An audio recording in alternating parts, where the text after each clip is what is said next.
akar budaya dan selalu melestarikan nilai-nilai tradisi. Berjumpa lagi dengan saya dalam acara Ungkapan Budaya Jawa Timur. Kali ini saya akan membawa Anda 112 km ke arah tenggara kota Surabaya, tepatnya di ketinggian 2.400 meter di atas permukaan air laut, tepatnya di Taman Nasional Gunung Bromo. Di sana masih hidup masyarakat Tengger yang masih memeluk tradisi-tradisi serta nilai-nilai budaya dan melestarikan dengan cara yang benar-benar tradisional. Di sini kita bisa melihat bahwa bangsa yang besar akan selalu melestarikan tradisi-tradisi budaya bangsanya agar kita memiliki eksistensi dan identitas sebagai sebuah bangsa di kancah globalisasi. Baik, saya akan membawa Anda ke sana secara begitu. Tetap ikuti saya di Ungkapan Budaya Jawa Timur Masyarakat Tengger.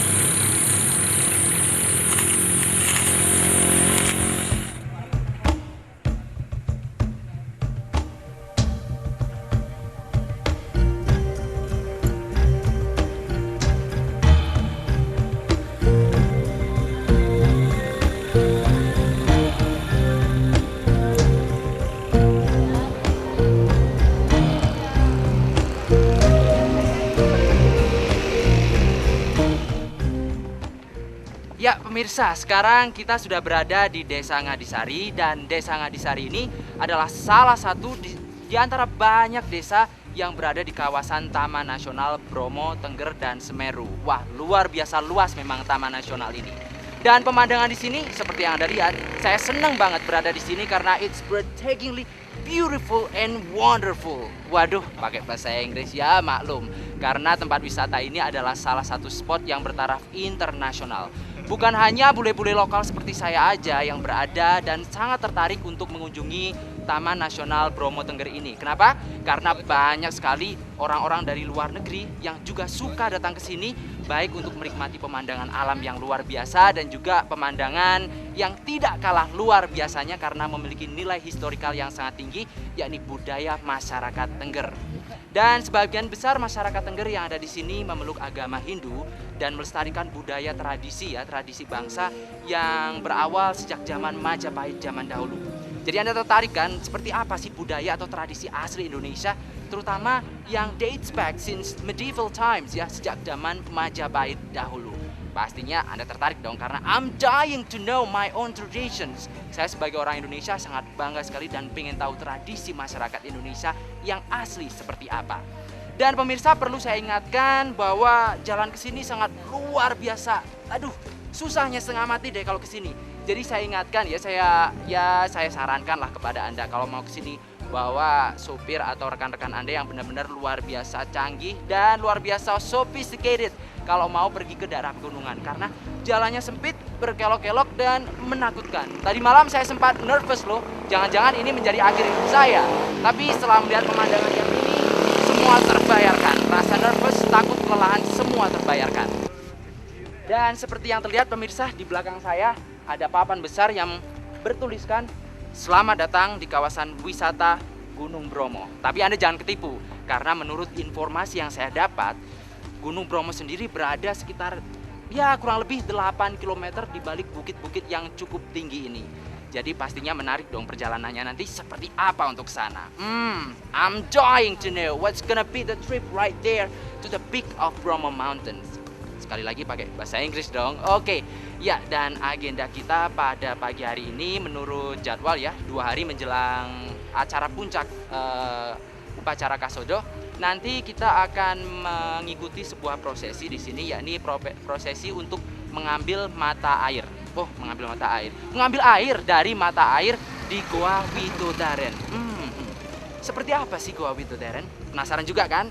Baik, ikuti perjalanan saya ke Goa Widodaren untuk mengambil mata air yang nantinya digunakan untuk prosesi upacara Kasodo sendiri tanggal 15. Dan sekedar mengingatkan Anda pemirsa bahwa karena topografi yang cukup sulit ya, jadi mendingan kalau ingin ke puncak Gunung Bromo lebih baik memakai kendaraan-kendaraan berjenis cc yang besar kayak gini. Kendaraan-kendaraan yang memang dikhususkan untuk tanjakan-tanjakan yang super tinggi.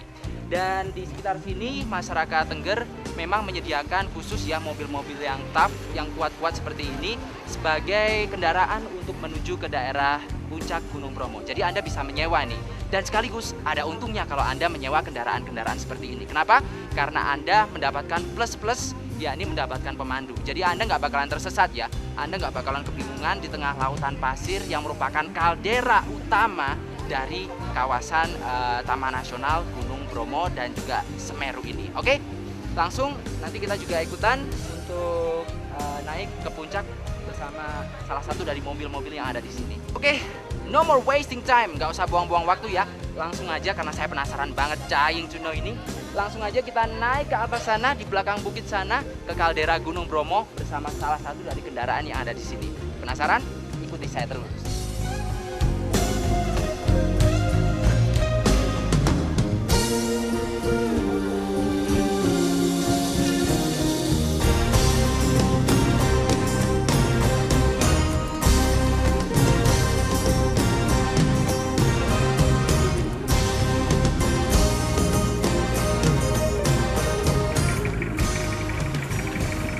Pemirsa, saya benar-benar nggak bisa berhenti mengagumi keindahan dari pemandangan yang ada di sini. Luar biasa.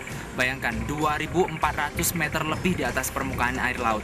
Makanya tadi malam waktu kita di penginapan udah klepek, nggak bisa apa-apa, udah capek banget. Tapi pagi hari ini ya, ketika saya bangun tidur keluar dari penginapan melihat pemandangan yang luar biasa ini, aduh, terbayarkan sudah rasa capeknya. Dan saya ingatkan kepada Anda pemirsa, tetap kita harus bawa pakaian-pakaian yang hangat seperti ini ya, jaket yang lumayan tebal.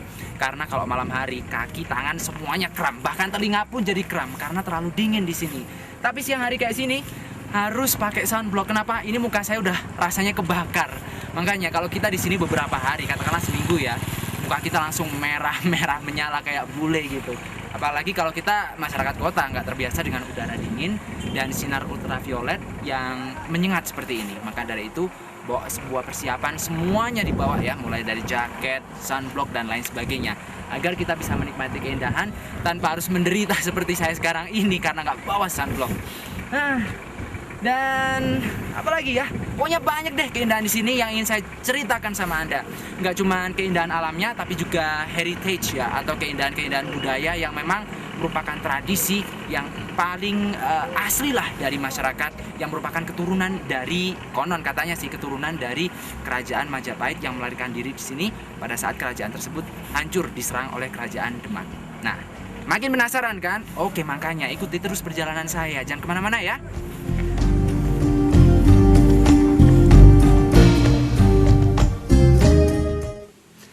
Pemirsa, saat ini saya sedang duduk bersama Bapak Supoyo SHMM dan beliau ini adalah kepala desa di Desa Ngadisari ini dan sudah 16 tahun mengabdi untuk Desa Ngadisari. Mulai menjadi perangkat hingga sekarang beliau menjadi kepala desa.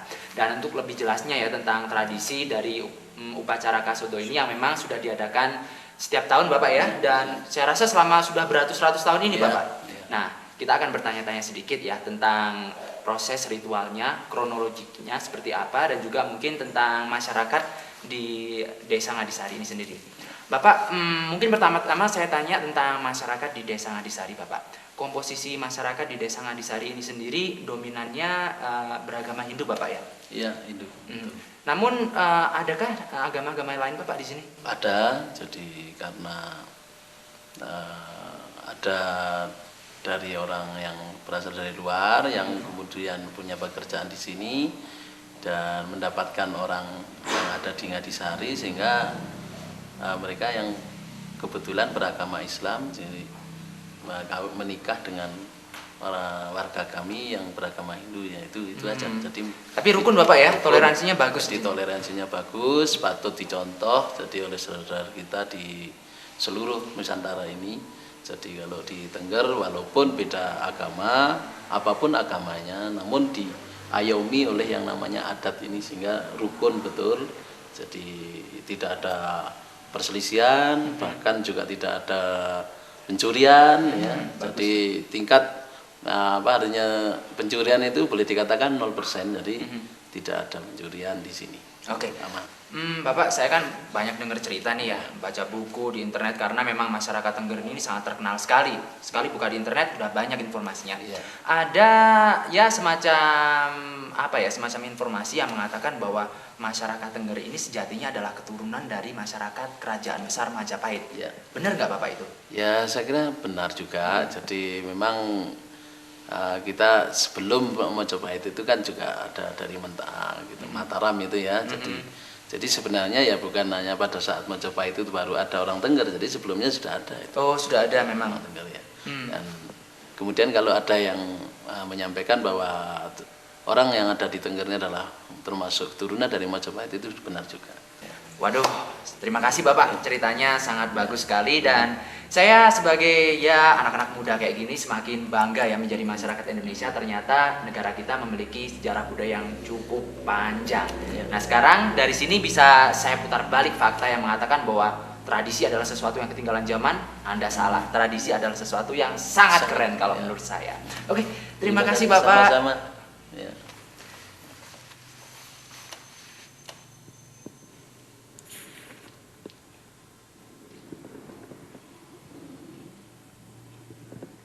Jadi terima kasih ya. Mungkin tadi sudah saya banyak menyampaikan bagaimana kronologi sejarahnya terjadinya Kasada.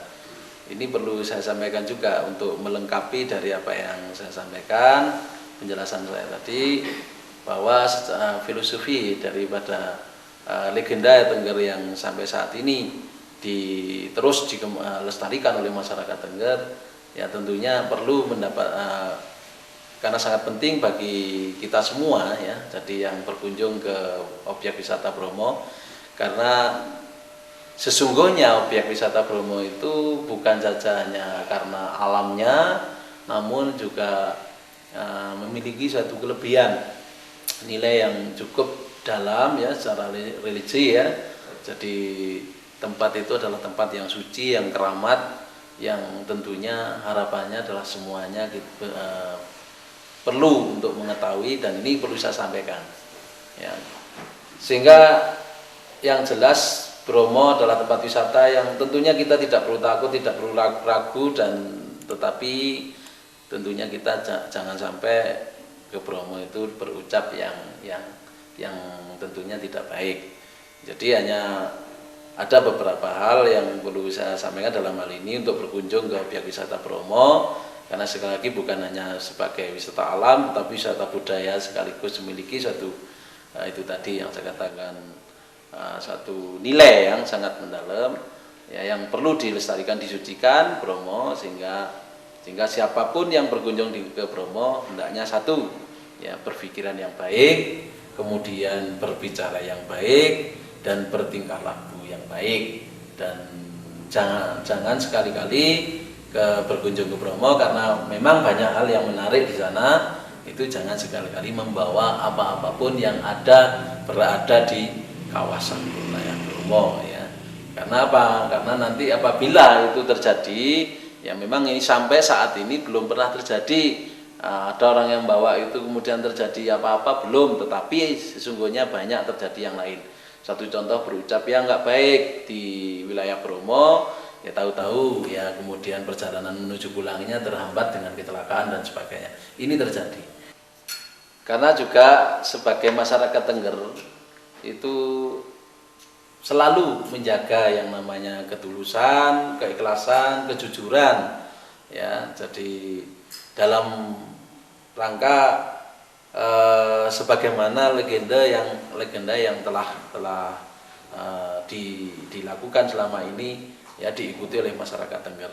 Satu contoh, berbicara di sana satu janji yang tidak ditepati itu bagi orang Tengger sangat tabu. Jadi orang Tengger kalau berucap di kawasan Bromo itu tentunya akan dilakukan. Ini namanya suatu kejujuran ya, jadi kesungguhan ya. Jadi makanya kalau berucap di wilayah Bromo ya, tentunya apa yang mau diminta itu boleh saja, tetapi asalkan sesuai batas kemampuan sehingga bisa dilakukan ya, bisa ditepati, sehingga tidak lagi mengingkari. Ini satu hal yang sangat perlu untuk kita ketahui bersama Karena sekali lagi orang Tengger pun sekali lagi orangnya juga selalu mengemban yang namanya kejujuran itu tadi, kesungguhan, keikhlasan, berbakti kepada Sang Hyang Widi, yang termasuk juga satu keinginan ya untuk betul-betul melestarikan adat budaya ini dengan sebaik-baiknya, itu terjadi di Tengger ini. Oleh karena itu sangat penting saya sampaikan dalam hal ini agar semua pengunjung yang menuju ke Gunung Bromo pertama tidak perlu ragu-ragu, sekali lagi semuanya biasa-biasa, hanya yang perlu dipedomani, perlu selalu diingat bahwa satu, berpikiranlah yang baik, kemudian berbicaralah yang baik, dan berperilakulah yang baik. Saya kira itu aja. Jadi terima kasih.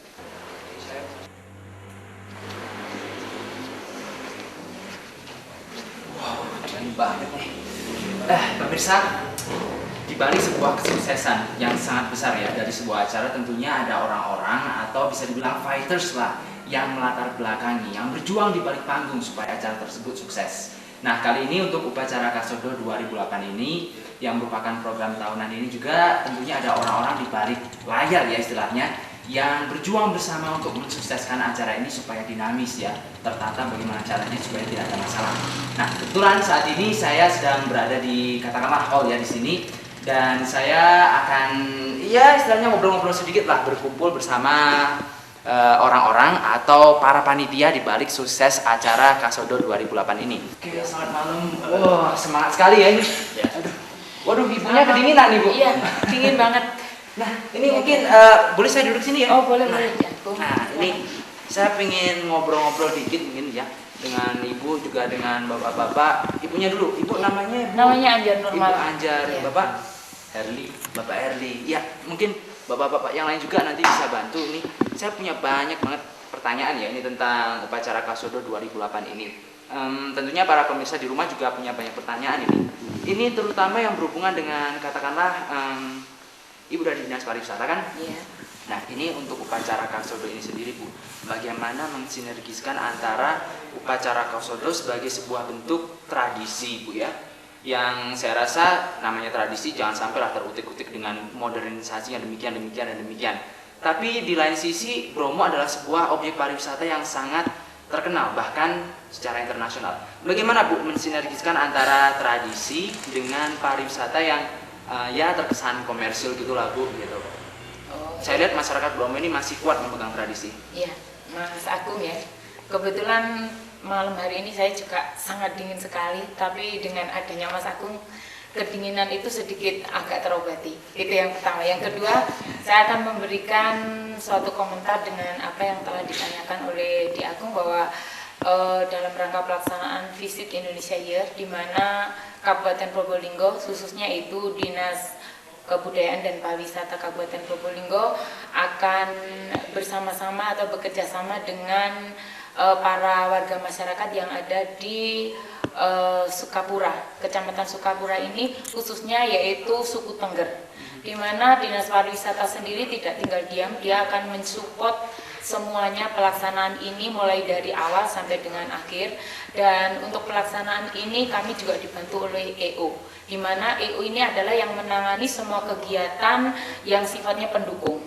Sedangkan untuk kegiatan yang inti sekali itu adalah ditangani oleh Pemda, kemudian dibantu oleh para aparat yang ada di kabupaten ini, dari semua satker juga mendukung, mulai dari tingkat desa sampai dengan satker yang ada di atas. Tentunya dukungan ini dari Bupati Kepala Daerah Probolinggo. Dan untuk lebih jelasnya nanti kita juga akan menanyakan atau kita langsung kepada pelaksanaannya itu akan dimulai oleh teman-teman di EO. Itu sudah dimulai tanggal 1 sampai dengan 5 untuk pendukungnya itu 1 sampai dengan 10 itu sudah ada, yaitu kegiatan pendukung adalah kegiatan lomba foto. Di mana tema daripada lomba foto itu adalah tema panorama Bromo dan kehidupan masyarakat Tengger. Kemudian di tanggal 10 itu ada lomba layang-layang. Kemudian tanggal 11 ada lomba pacuan kuda. Itu merupakan kegiatan-kegiatan pendukung. Kemudian di acara yang paling menarik, yaitu tanggal 12 hari Jumat tentunya kita agak sedikit kegiatan itu terkurangi, tapi di tanggal 13 semua warga masyarakat Tengger itu ada upacara sakral, yaitu pengambilan air dari Gunung Midodaren, yaitu acara Mendak Tirto. Kemudian pada tanggal 14 dilanjutkan dengan acara Odalan, yaitu hari ulang tahun Pura, di mana hari ulang tahun Pura semua warga masyarakat Tengger itu tumplek blok semuanya di Pura Ponten untuk mengadakan upacara yaitu hari ulang tahun Pura. Jadi tetap antara pemerintah dengan warga masyarakat itu tetap jalannya tetap saling kompak, kemudian saling selaras gitu. Tentunya juga dari dinas-dinas yang terkait juga memberikan dukungan penuh. Lalu selama ini persiapan untuk besok ini Bu, katakanlah panjang sekali ya prosesnya itu. Persiapannya kalau boleh saya kira-kira antara 1 sampai 10 udah berapa nih? Yang sudah dilaksanakan. Katakanlah kesiapannya lah. Kesiapannya sudah 85%. Alhamdulillah ya. Ya. Banyak sekali ini. Oh ya. ya. Sudah. Makanya dengan adanya teman-teman dari rekan-rekan wartawan, rekan-rekan dari media cetak elektronika ini, kita bangga dan senang akan memberikan sesuatu yang paling indah, tentunya bisa untuk difolorkan di mana aja. Silakan. Dan tentunya kita juga akan memberikan suatu keterangan yang sangat positif dan berguna bagi semua warga masyarakat, khususnya yang ada di Kabupaten Probolinggo dan umumnya di masyarakat Indonesia. Nah, untuk meningkatkan kunjungan wisatawan luar negeri ke Indonesia dan juga wisatawan dalam negeri sendirilah ke tempat-tempat wisata di tanah air, pemerintah Indonesia dalam hal ini Dinas Pariwisata tengah mengedepankan sebuah program atau memprioritaskan sebuah program peningkatan pamor pariwisata di tanah air, yakni Visit Indonesia 2008. Nah, saya pengen tahu insan edukasi, ada nggak sih perbedaan antara sebelum diadakannya program Visit Indonesia 2008 ini sampai saat ini setelah diadakan program ini berjalan selama 1 tahun?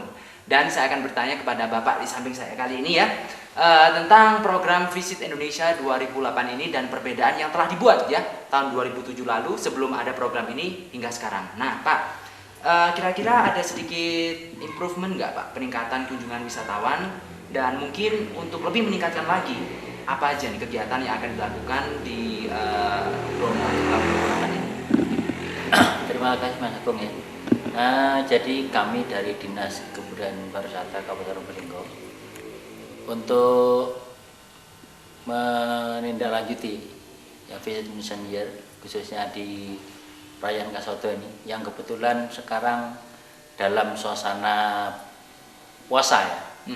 Dalam suasana puasa, dalam feeling kami, dalam angan-angan kami ini pasti sepi. Sepi. Tapi kami mengupayakan membuat suatu event organizer ya, yang ini dilakukan oleh berbagai para pelaku wisata di Kabupaten Probolinggo ya, terutama yang dibidani oleh teman-teman BRI, dari Taman Nasional TNBTS dan sebagainya ya, dan kami sendiri ini membuat suatu acara gebrakan di tahun 2008 ini ya, sehingga meskipun bulan puasa kami mengupayakan supaya bisa terlaksana dengan baik. Nah, jadi salah satunya yaitu yang tadi Bu Anjar bilang, sudah ada lomba layang-layang hias tanggal 10 ya, terus tanggal 11-nya ada pacuan kuda. Nah, tadi juga sampai tadi finalnya yaitu sambitan. Nah, jadi sebelumnya acara-acara ini nggak ada Pak ya? Oh belum. Jadi yang tahun kemarin tuh hanya yang kami dilakukan itu hanya layang-layang hias saja. Nah, tapi ini ada pacuan kuda yang sampai tadi dengan layang sambitan. Ini sudah upaya. Nah, terus keinginan kami juga ingin membuat suatu musik ya, hiburan seni budaya 26 jam. Tapi karena memang waktunya sudah sangat mepet sekali, EO tidak bisa berjalan maksimal, sehingga kami hanya mengupayakan di tahun 2008 ini tetap ada suatu upaya ini untuk kebersamaan dalam menuju Poten ya. Nah, ini dari 4 pintu masuk. 4 pintu masuk itu ada dari Pasuruan sendiri, Probolinggo, Malang dan Lumajang. Saking luasnya Taman Nasional ini Pak ya. Taman Nasional ini sangat luas sehingga bersamaan di Poten itu tadi. Ya. Ini untuk memecahkan rekor muri sebetulnya. Jadi keinginan kami 2008 itu ada rekor muri 2 ya. Salah satunya adalah 26 jam musik ya terus menerus ya. Mulai tanggal 13-14 sebetulnya yang mulai kemarin sampai sekarang ini seterusnya. Tapi karena tidak waktunya sangat mendesak sekali sehingga hanya ini aja juga biayanya sangat mahal sekali muri kan. Yang kita tahu muri itu. Jadi yang kami lakukan hanya ini labu saji 1000 pengunjung, 1000 yang mengorbankan itu dari 4 pintu itu.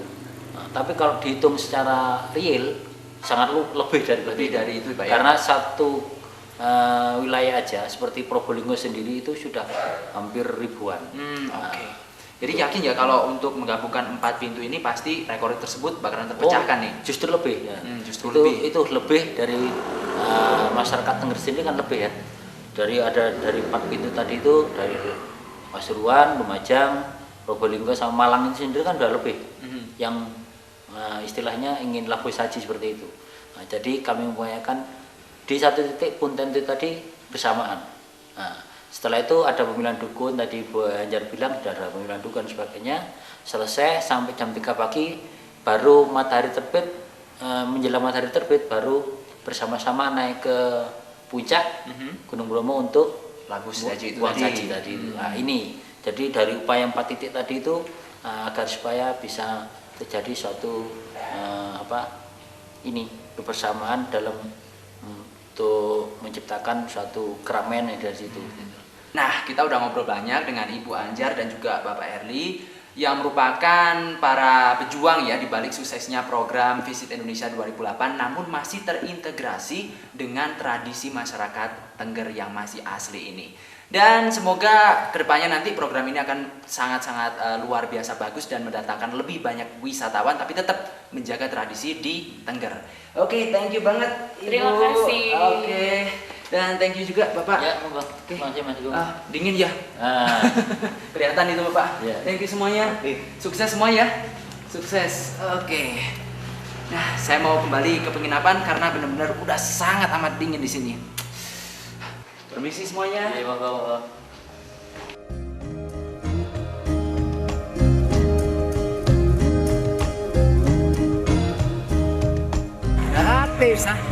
Sekarang adalah pertengahan bulan ya, di bulan Kosodo atau dalam bahasa Tengger artinya bulan ke-12 dalam tahun Jawa.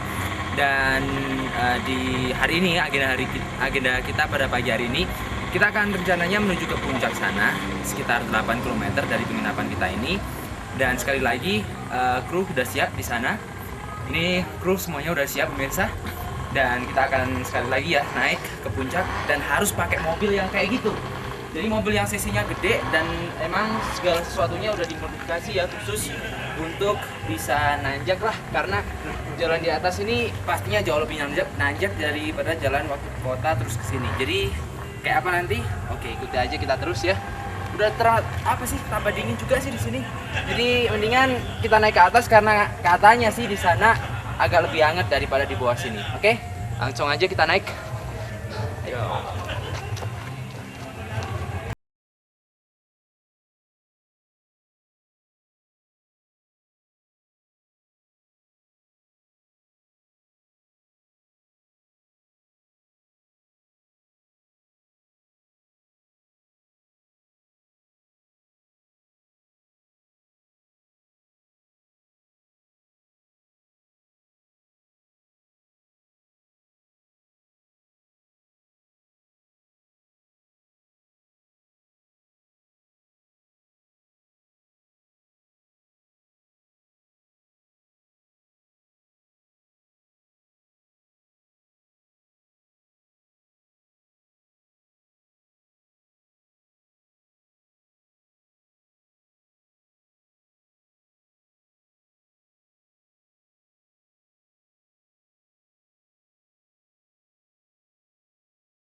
Udah nyampe di bawah nih. Dan kita nggak bisa ke sana pakai mobil ya. Jadi kita harus pakai kuda atau kita harus jalan kaki. Tapi kebetulan pagi ini kan dingin ya. Kita harus exercise sedikit dan kita harus warm up a little bit karena tubuh saya freezing here. Jadi kita ke sana sama kru, kita harus jalan kaki dah. Ini gunung yang gede nih, penasaran? Ini namanya Gunung Batok, udah nggak aktif. Yang aktif cuma Sonono, Gunung Bromo. Makanya warnanya beda ya. Yang di sini udah ditutupin sama vegetasi atau tumbuhan, yang di sana masih putih karena gunungnya relatif baru. Ya meskipun baru udah tua lah, lebih tua dari nenek saya.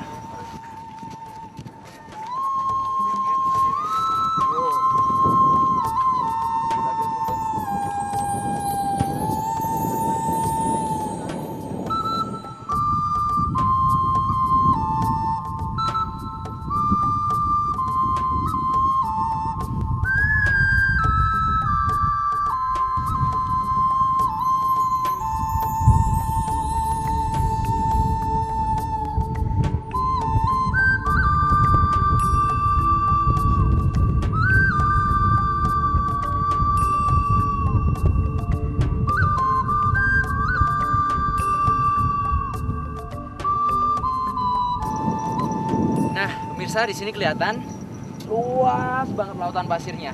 Dan kalau kita melihat sekeliling, ini ada bukit-bukit ya yang membentuk tembok yang cukup tinggi, cukup gede banget. Yang ini dulunya adalah gunung berapi ya. Dan kawah atau kaldera Tengger ini sendiri dulunya adalah kawah. Jadi gunung berapinya strato yang tinggi banget, kemudian meletus dengan kekuatan yang dahsyat. Laharnya lari ke sana semua. Makanya sebelah sana terbilang lebih landai daripada bukit-bukit yang mengelilingi Gunung Bromo dan juga Gunung Batok ini. Dan puranya sebelah sana pemirsa, itu Poten yang nanti bakalan dimandikan dengan menggunakan air suci yang sudah diambil dari mata air Widodaren kemarin.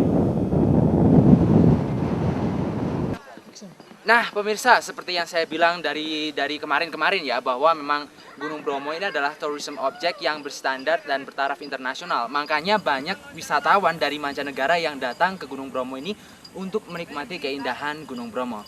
Dan sekarang saya sedang bersama dua wisatawan dari Jerman.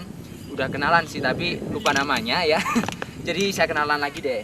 Hello, what's your name again? Julia. Julia and Vinci. Vinci. Nah, mereka berdua adalah dari Jerman dan kita tanya-tanya sedikit ya tentang pendapat mereka tentang Gunung Bromo ini. Okay, Julia and Vinci, what do you think about these whole things? About this volcano? Do you think it's beautiful or what?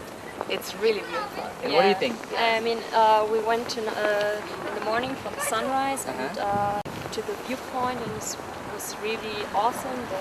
The view was fantastic. We took lots of pictures, and then we drove here and came here to Bromo and climbed the mountain, and it was also really nice and impressive.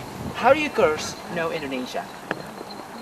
You mean where from or what do we Yes, see? where from? You see, where did you get the information about this volcano in East Java?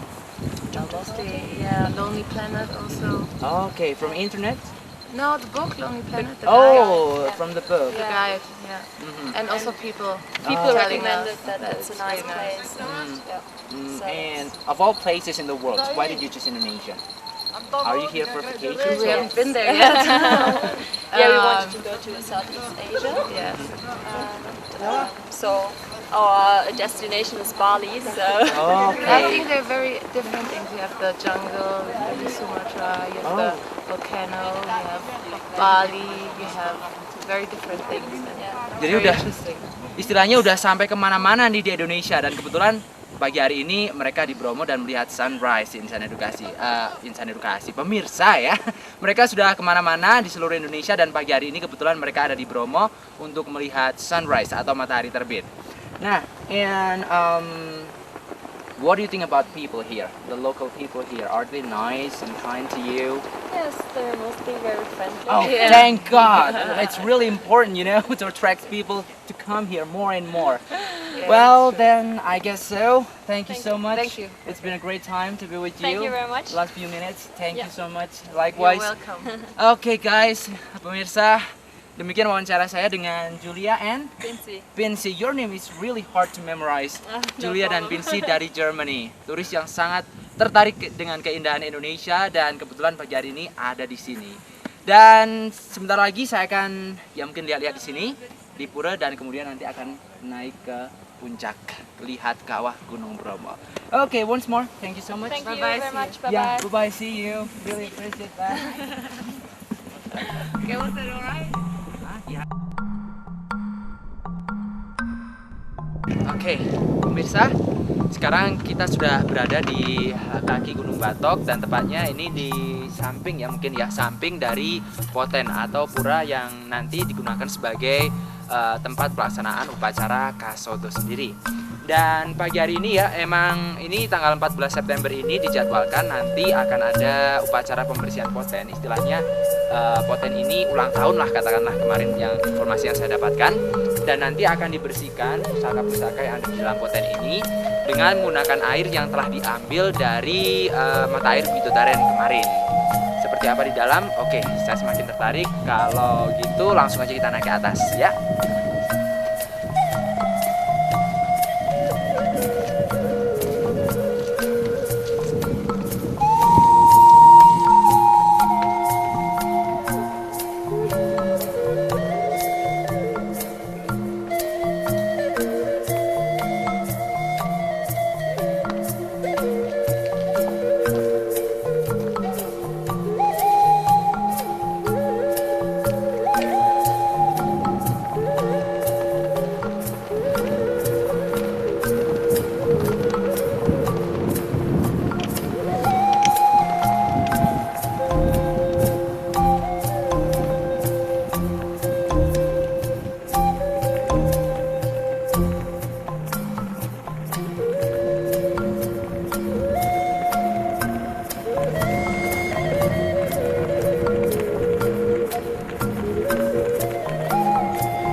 Tadi malam kegiatannya di sini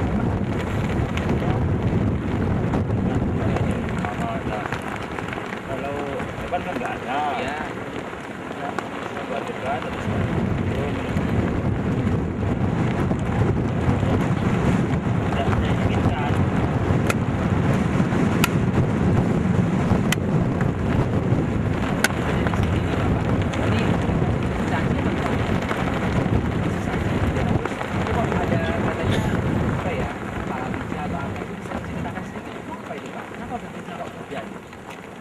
makan kalau di sini dulu memang ya makan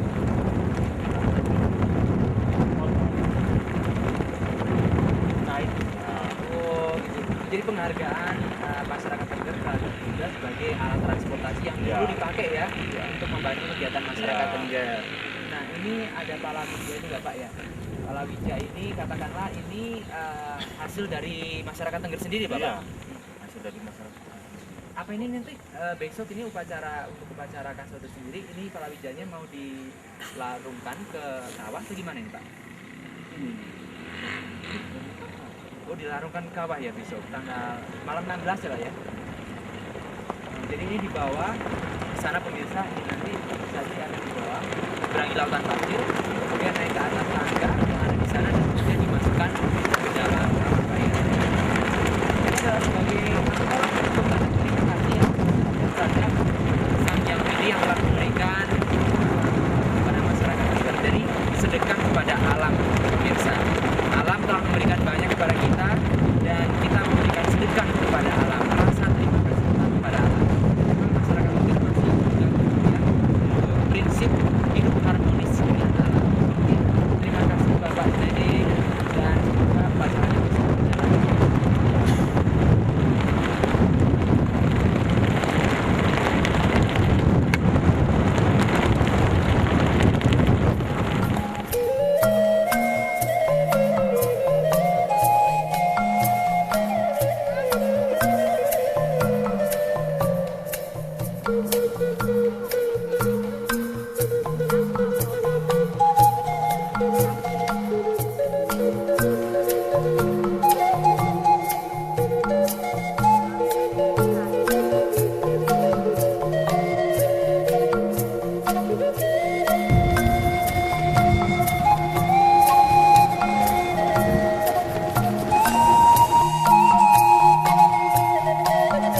pemirsa, seperti yang terlihat saat ini ya.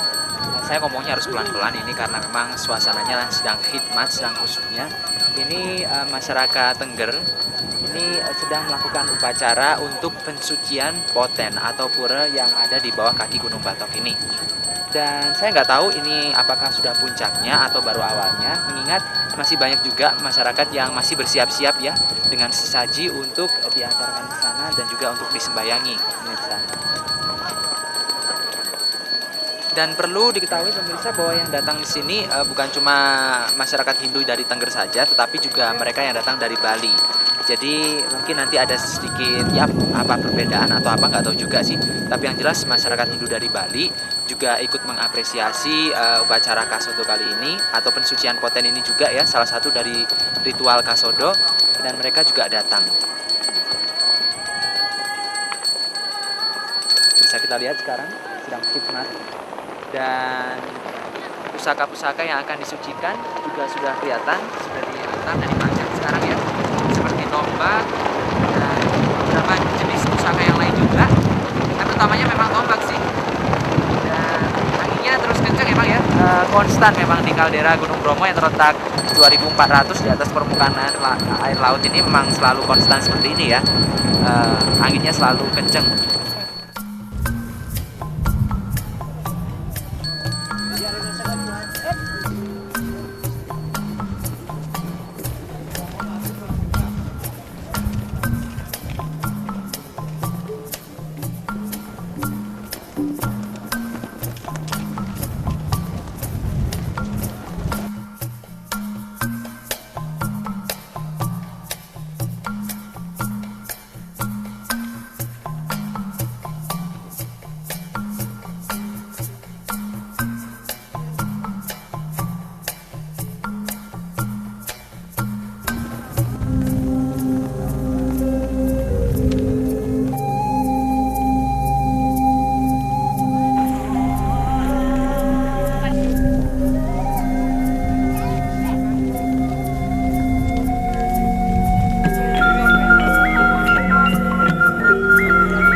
Pemirsa, berhubung kita berada di ketinggian 2.400 meter di atas permukaan air laut ya. Jadi dan kita berada di tengah-tengah kaldera, istilahnya seperti itu ya. Dan abu vulkanik itu berterbangan ke sana kemari. Berhubung sini anginnya juga kenceng banget. Maka dari itu tim ini harus bekerja ekstra keras untuk membersihkan kamera agar liputan kita nanti itu bisa lancar. Nah, nggak mau dong kamera kita nanti buram kayak gitu, wajah saya nggak kelihatan dong. Nah, nggak mau itu terjadi, makanya sekarang tim harus kerja keras. Setiap komponen dari kamera yang benar-benar delicate, benar-benar sensitif ini harus dibersihkan sedemikian rupa sehingga liputan kita nanti lancar. Nah, saya sudah bilang nggak harus pakai sarung. Ternyata jaket nggak mampu untuk mengatasi dingin. Mendingan pakai sarung kayak gini, seperti kebanyakan masyarakat di sini. Oke?